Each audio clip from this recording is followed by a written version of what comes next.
So Vanessa, if Ukraine is having to comb the beaches for males to take part in this fight, still they do have Western mercenaries to use.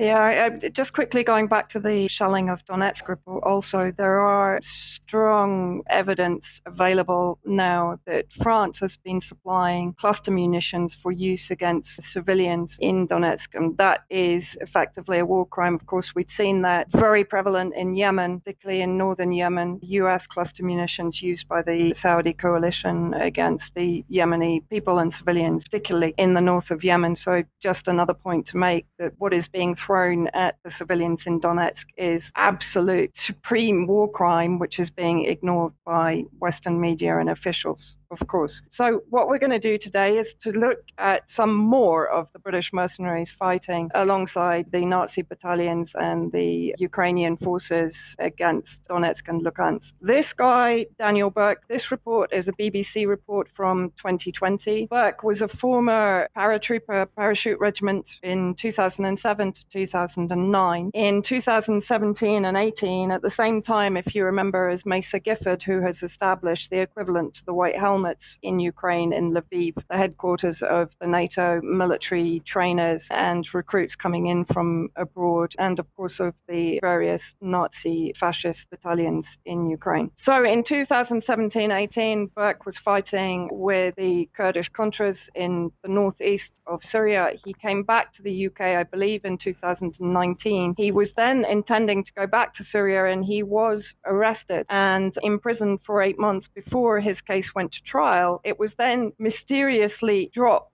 Now, from 2016 onwards, there were a huge number of these trials. Particularly the most prominent one that people should remember is the one against Moazzam Beg, who had been in Syria training and assisting the various terrorist armed groups, particularly in northern Syria. So he'd entered via Turkey. His case was dropped, I believe, as was Moazzam Beg's case, because it would have revealed the involvement of MI6 and security agencies in the transit of these mercenaries to Syria in their fighting alongside the various UK, US coalition proxies inside Syria.